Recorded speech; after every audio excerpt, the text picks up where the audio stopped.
Hola, muchas gracias por estar aquí. Soy Beatriz Tierno de Mamá Original y te doy la bienvenida al primer congreso virtual Mujer Fértil, en el que podrás aprender cómo potenciar tu fertilidad integralmente y conocerás las mejores opciones, tanto naturales como asistidas, para lograr ser mamá.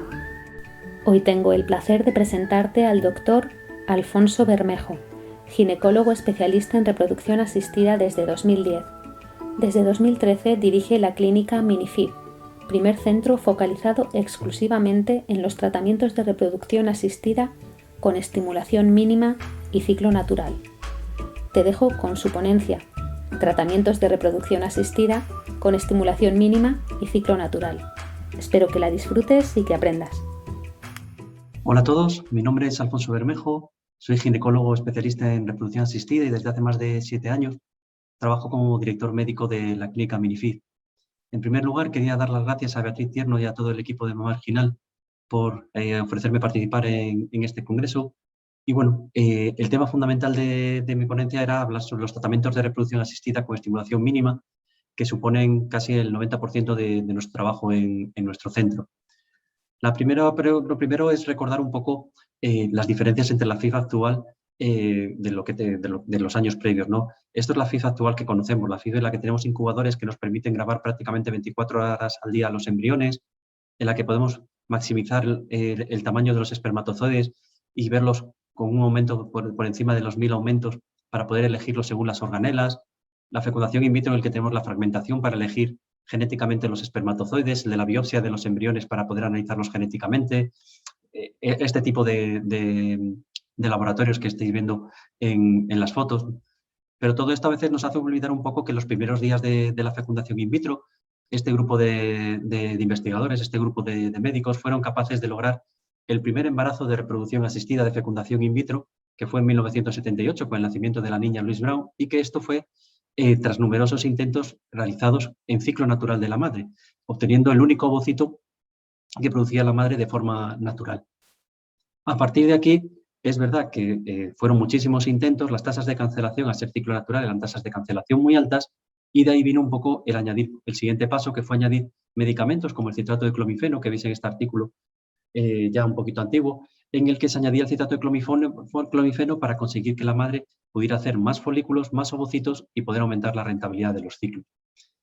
El objetivo, por tanto, de la estimulación ovárica es conseguir un desarrollo folicular múltiple que permita compensar las pérdidas que se producen durante todo el proceso y aumentar las posibilidades futuras, porque al tener más ovocitos podremos tener algún embrión más para poder vitrificar y poder transferir en el futuro, bien para buscar un hermano o para una nueva oportunidad. Y el desarrollo folicular múltiple no es más que esto, es conseguir que en una ecografía, en lugar de ver un único folículo, como vemos en la ecografía de la izquierda, que esté creciendo y que sea el folículo dominante, conseguir que crezcan varios.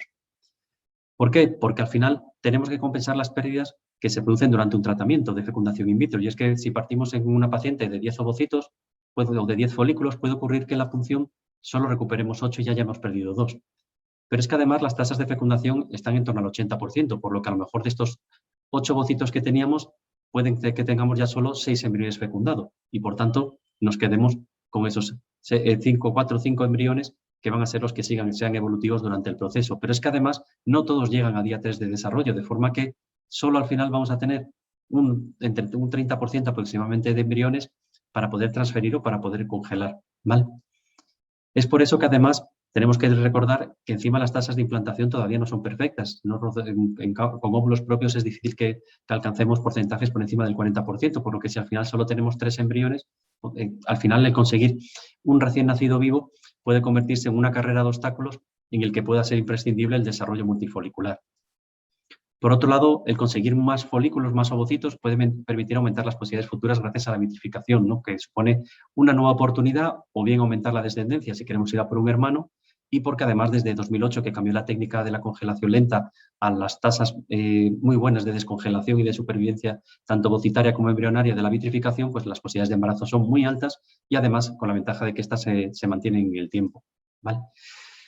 Esto está muy bien, pero el problema es que realmente buscando este desarrollo folicular múltiple y aumentar la rentabilidad de los ciclos, lo que ha ocurrido es que estos tratamientos de fecundación in vitro han ganado en complejidad a lo bestia, ¿no? Y hemos pasado del ciclo natural, añadir el citrato de clomifeno, un medicamento oral y barato,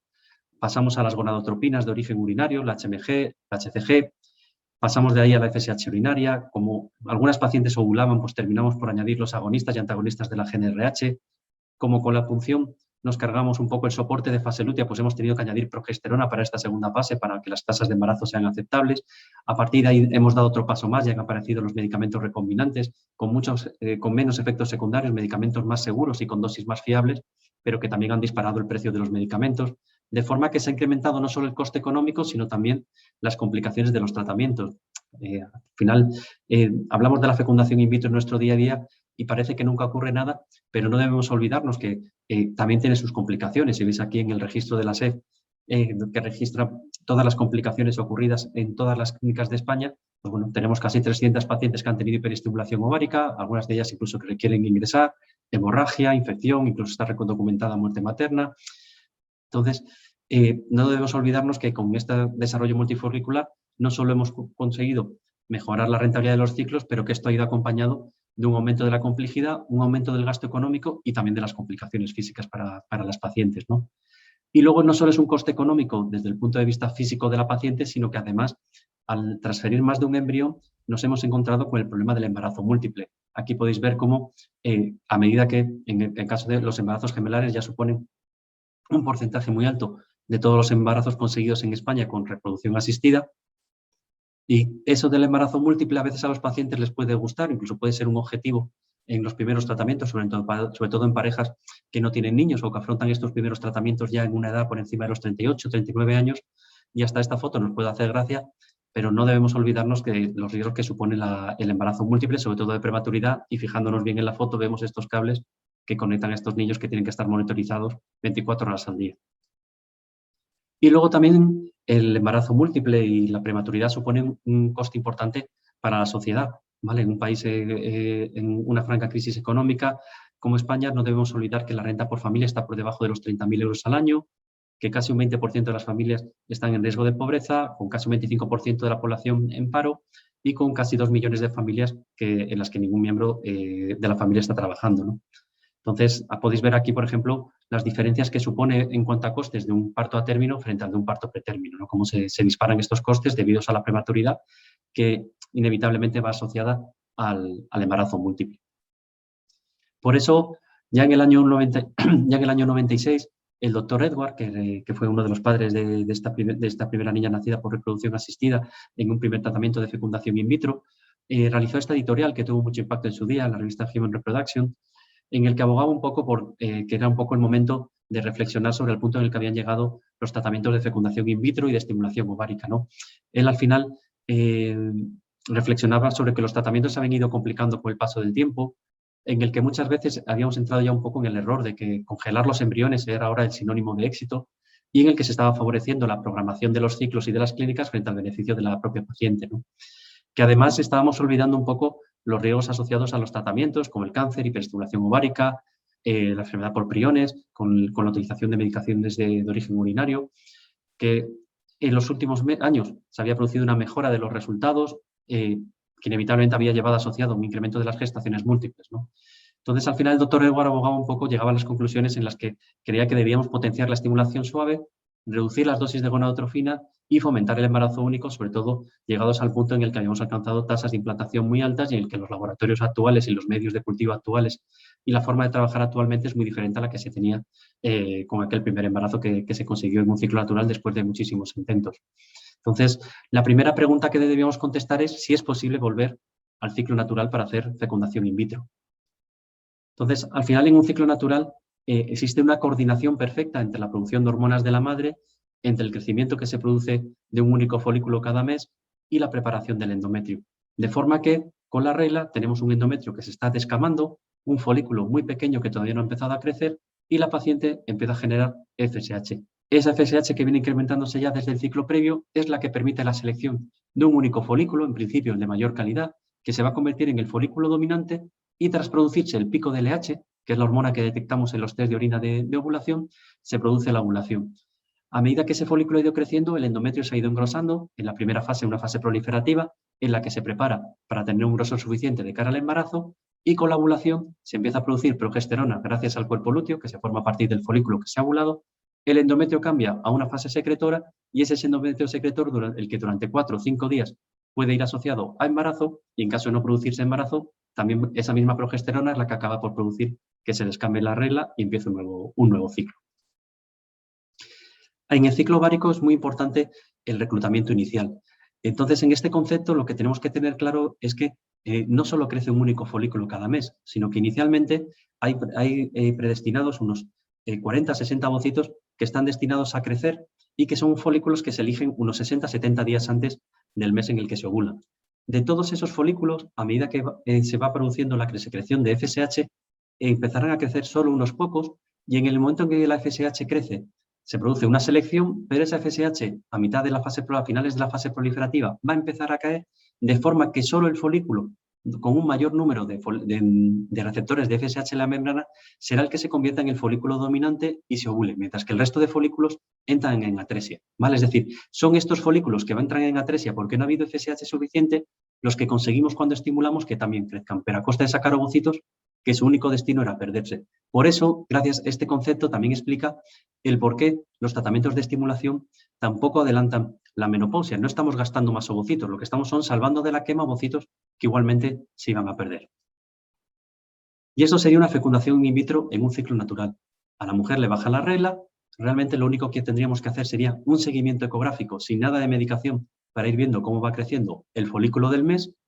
Y cuando el folículo alcanza un tamaño por encima de los 15, 16 milímetros, el único medicamento que se utiliza es un medicamento, usualmente o un agonista de la GnRH o HCG, para asegurarnos que ese ovocito maduro y no depender del pico de LH de la paciente, que a veces es difícil de detectar y de coger a tiempo. Además, en esas 48 horas previas a la punción, a veces asociamos antiinflamatorios no esteroideos, como el ibuprofeno. Esto puede parecer un poco extraño, pero está demostrado que los antiinflamatorios no esteroideos reducen el riesgo de ovulación, retrasan la ovulación, de forma que hay más posibilidades de llegar a la punción con ese folículo intacto que si no se toma.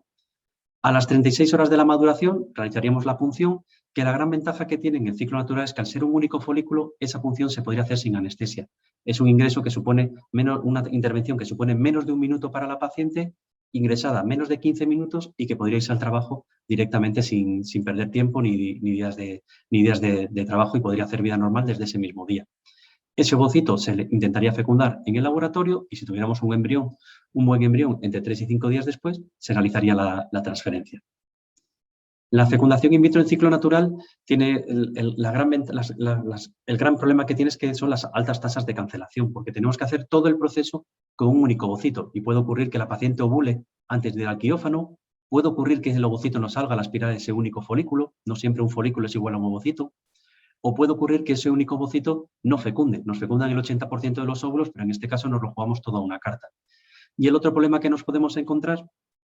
es el que no tengamos embriones sobrantes porque estamos manejando un único ovocito y el objetivo es esa única transferencia. ¿Ventajas? Pues muchas. Pues es un tratamiento en el que la paciente no va a llevar nada de medicación,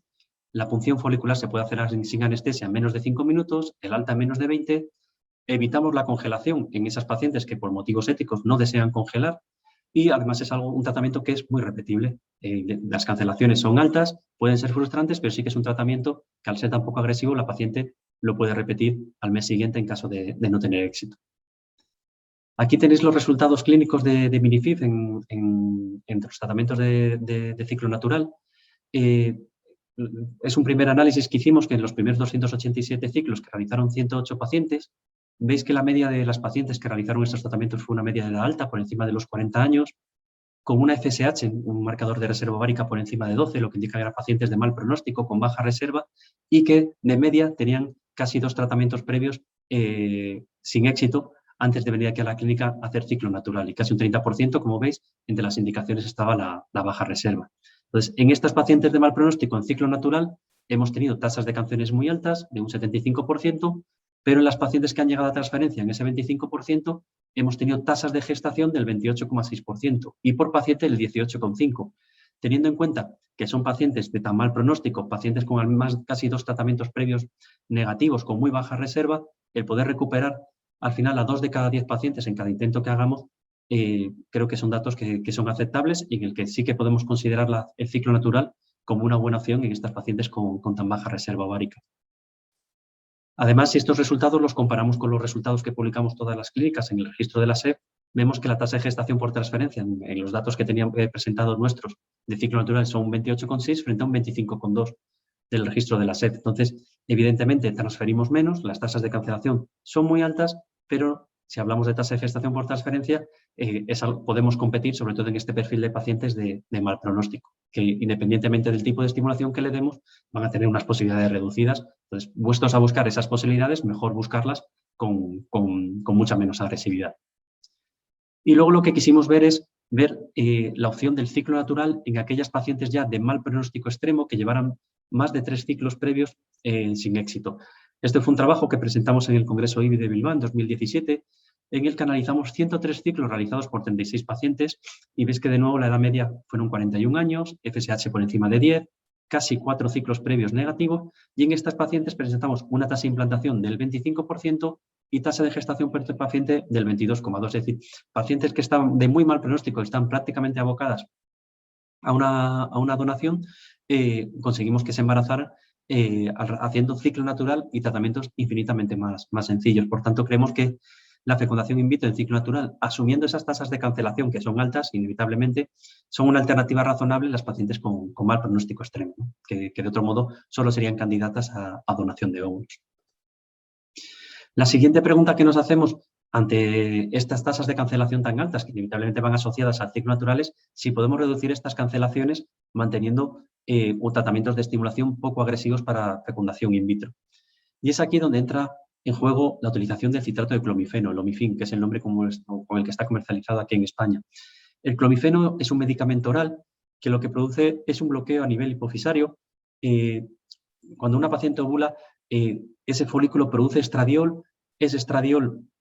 estimula la hipófisis lo detecta como que está ovulando y deja de secretar FSH y LH. Lo que provoca el clomifeno es un bloqueo de la unión del estradiol a nivel hipofisario hipotalámico, de forma que el cerebro lo que hace es cree que lo que está detectando es que la paciente no está ovulando y lo que empieza a secretar es FSH para estimular un mayor número de folículos.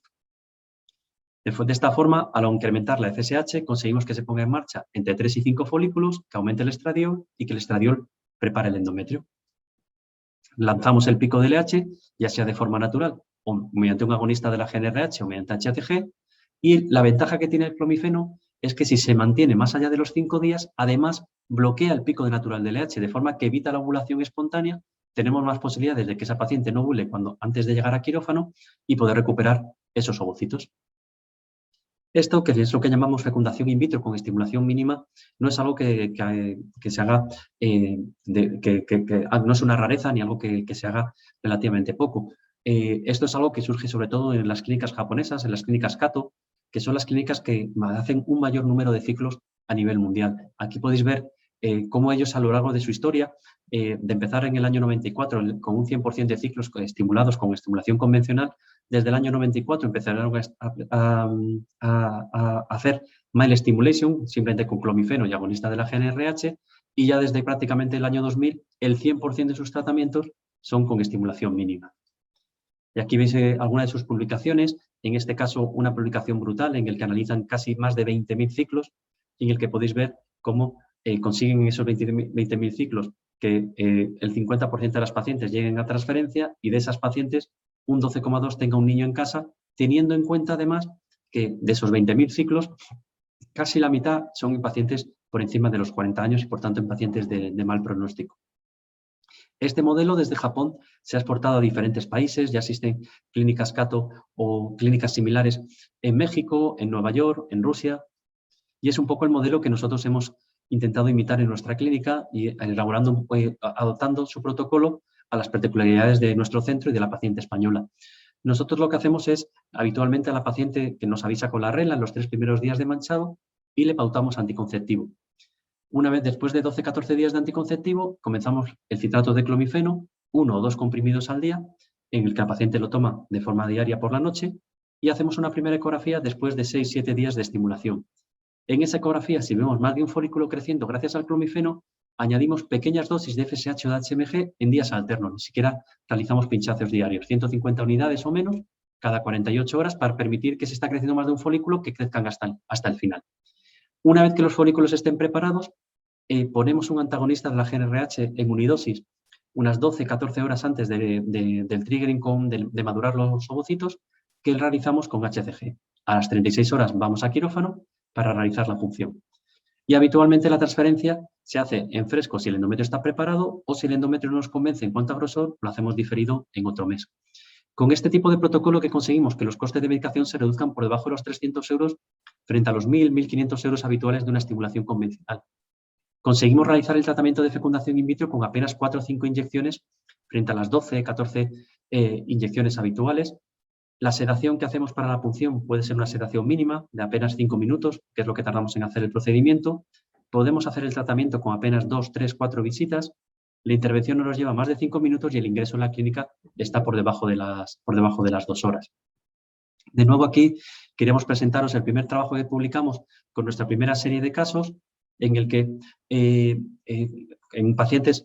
casi, como podéis ver aquí, que teníamos casi 62 ciclos de 170, es decir, casi un tercio de los ciclos, más de un tercio de los ciclos en pacientes por encima de los 40 años, con FSH muy altas, por encima del 10, por encima de 14, es decir, pacientes de mal pronóstico que venían muchas veces a la clínica no como primer tratamiento, sino a un segundo, tercero, cuarto tratamiento. En estos 170 ciclos, la duración de la estimulación fue de 12 días, el consumo de gonadotropinas de apenas 600 unidades, más o menos unos 4 pinchazos. Las tasas de cancelación hemos conseguido reducirlas mucho respecto al ciclo natural, de un 75% que vimos antes a un 27%, y esto ha supuesto una tasa por ciclo iniciado del 30%, por punción del 31%, por transferencia casi del 40%, y muy importante, una de las mayores críticas que se hace a la estimulación mínima, que es que congelamos menos embriones. Aquí podéis ver cómo en nuestros datos casi más de 1 de cada 3 pacientes ha tenido más de un embrión para poder utilizar y poder congelar para el futuro. De nuevo, comparando con el registro de la SED, vemos cómo la tasa de gestación por ciclo hemos estado por encima, 27,6 frente al 20,4, tasa de gestación por punción 31,6 frente al 22,8 y, muy importante, tasa de gestación por transferencia un 39% frente al 34,7 publicado. A favor de la estimulación mínima en fecundación in vitro, sin duda la reducción de la complejidad. Utilizamos menos dosis de medicación y menos días de tratamiento. Esto supone inevitablemente menor estrés para la paciente y un menor número de visitas y, por tanto, menor tasa de abandono. Existen estudios en el que se ha comprobado que con estimulaciones suaves la tasa de abandono después de un negativo o una cancelación es la mitad con una estimulación mínima que con una estimulación convencional. Y teniendo en cuenta que el éxito de estos tratamientos muchas veces es repetir, es fundamental reducir esas tasas de abandono. A favor de la estimulación mínima, también la reducción de los costes. Menor coste por ciclo, menor coste por medicación y reducción de los gastos asociados al embarazo múltiple. Cosas que pueden ser dudosas, pues existen trabajos que hablan de que la estimulación mínima mejora la calidad embrionaria, se asocia a menor tasa de aneuploidías y que afectaría menos a la receptividad endometrial, pero hay estudios a favor y estudios en contra de esto, lo que sin duda, algo que sí que creo firmemente en estos años de trabajo en estimulación mínima es que sí seleccionamos mejor los ovocitos y por tanto podemos concentrar todo el esfuerzo en los mejores óvulos. Y luego, también dudoso si las tasas de embarazo podrían ser incluso iguales o superiores a una estimulación convencional. Un estudio de Keijing que tuvo mucho impacto en 2007-2008 encontraron tasas similares de embarazo tras un año de tratamientos, en este caso hablando de tasas de embarazo por transferencia. Puntos débiles, pues en cuanto a las tasas de embarazo por ciclo iniciado, en el que al hablar de por ciclo iniciado se tiene en cuenta también los embriones congelados, pues vamos a tener menor tasa de embarazo por ciclo iniciado, los porcentajes altos de cancelación y menor número de embriones sobrantes, que en algunas pacientes que no quieran congelar por motivos éticos podría ser una ventaja. En cuanto a la respuesta, pues tenemos pocos parámetros de predicción, es difícil saber qué paciente va a hacer una respuesta media, baja o normal. Y luego a nivel de laboratorio, si queremos ofrecer protocolos de estimulación mínima o de ciclo natural en reproducción asistida y sobre todo en fecundación in vitro, es fundamental tener una calidad óptima de laboratorio, porque un mal laboratorio al final se compensará a base de sacar muchos ovocitos y necesitamos tener resultados óptimos en las tasas de fecundación, implantación y vitrificación. Como conclusiones finales de la charla, pues bueno, creo firmemente que la estimulación mínima y el ciclo natural en fecundación in vitro son una alternativa para la paciente con muchas ventajas, aunque también con sus inconvenientes, que es importante que sean explicados a la pareja antes de empezar el tratamiento, que los resultados clínicos son buenos, sobre todo acumulados, y que es muy importante que la paciente sea capaz de repetir e insistir. No podemos competir, evidentemente, con la estimulación convencional en los resultados por ciclo, pues porque ahí están incluidos embriones congelados, pero siempre teniendo claro y avisando a la pareja que una estimulación convencional no asegura el tener ese exceso de embriones, ¿vale? No todas las pacientes en estimulación convencional congelan, que no existe un perfil de paciente candidata, cualquier paciente es buena candidata para esto, puede ser buena candidata la paciente con baja reserva ovárica, con la paciente con muy alta reserva que a lo mejor tiene antecedentes de hiperestimulación, pero realmente cualquier paciente que quiera hacer fecundización in vitro, pero reduciendo agresividad, reduciendo costes, etcétera, es buena candidata para hacerlo y creo que existen suficientes datos ya publicados para no considerarlo un tratamiento como un tratamiento experimental. Y un poco insistir de nuevo en el perfil de candidatas, pues bueno, serían por un lado los dos extremos, aquella paciente de buen pronóstico que es buena candidata para inseminación, pero que busca un tratamiento de más eficacia, la paciente con buena reserva ovárica que va a responder bien con poquita medicación, un factor tubárico, un factor masculino que seguramente no necesiten 50.000 ovocitos para conseguir buenos embriones, o aquella paciente con buen pronóstico también con una reserva ovárica muy alta que tiene riesgo de antecedentes de hiperestimulación. En el otro extremo, la paciente de mal pronóstico con baja reserva, perimenopausia o baja respuesta en estimulaciones convencionales previas, porque al final puede conseguir el mismo número de ovocitos, incluso un número mayor, con mucho menos desgaste físico y económico. Pero realmente lo que decía un poco antes, cualquier paciente que tenga miedo a la estimulación o a las hormonas, antecedentes familiares de cáncer, miedo a las inyecciones y que esté buscando una alternativa más económica o también evitar la congelación, puede ser una buena candidata para este tipo de tratamientos. Y bueno, esto era un poco lo que os quería presentar, el trabajo que hemos hecho en Minifif en estos 7 años centrados exclusivamente en tratamientos de estimulación mínima. Tenéis en la primera diapositiva mi correo, cualquier duda que tengáis, cualquier cosa que queréis contactar conmigo, ya sea a través de los organizadores del congreso o a través de los correos o el teléfono de la clínica, estoy a vuestra disposición para lo que necesitéis. De nuevo agradecer a Beatriz Tierno y a todo su equipo la organización, la invitación y nada, muchas gracias por todo y espero que os haya gustado la presentación. Muchas gracias.